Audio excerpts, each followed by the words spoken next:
and there was a time when Republicans had the governor's mansion and total control of the Illinois General Assembly. So, what happened? That's our topic for the full hour today. A little later on, we'll be talking about all of this live with Republicans past and present and some political experts. But we begin today with the wing of the party where there seems to be a lot of energy and excitement among the Republican faithful. That is, the Freedom Caucus in the Illinois House.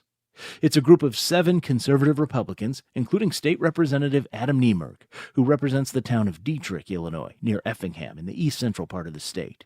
He was first elected to the General Assembly in 2020. In order to make our schedules meet, I spoke with him yesterday afternoon about his big-picture perspectives on the party and what's happened in these past few elections. Representative Niemerg, welcome back to the 21st Show. Oh, thank you so much for having me, Brian. So you've been in the House a bit more than 2.5 years now. How have you been getting on with your fellow Republicans, both in and out of the Freedom Caucus?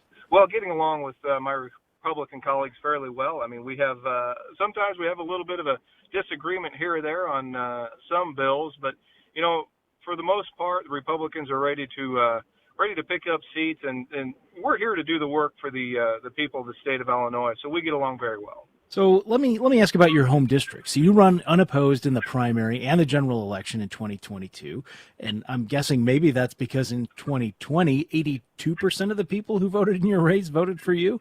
What have you heard from them about the job that Republicans are doing in the House? Well, my district and the folks that voted for me, and again, thank you so much. I had a wonderful turnout with 82% of the electoral vote going into that general election, and they know that I'm going to stand, you know, for their conservative values, for their beliefs, and that's so very important in Southeast Illinois. But moreover, they know that I'm bold on the issues. They know that I'll have conversations with anybody, but they also know that I always have this old Abraham Lincoln quote that be sure to put your feet in the right place and stand firm. And you know, I do that, and I will continue to do that. And I'm very transparent.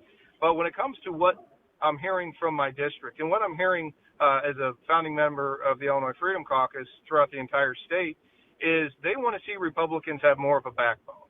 They want to see Republicans stand up and give people a reason to vote Republican, return to reasonable politics in the state of Illinois.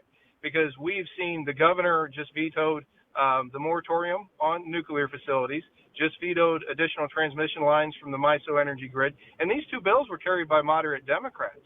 We've seen the governor push through things like repeal of parental notification for abortions. We see him against parents' rights in schools. So we need to have a return to reasonable, and that's what people in my district, and I really think what people throughout the state gravitate towards.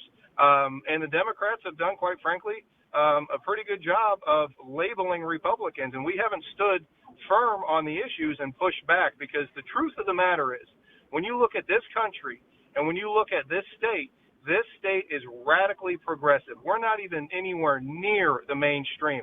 And I think that people want to see us get back to reasonable politics that represent the people over the special interest groups.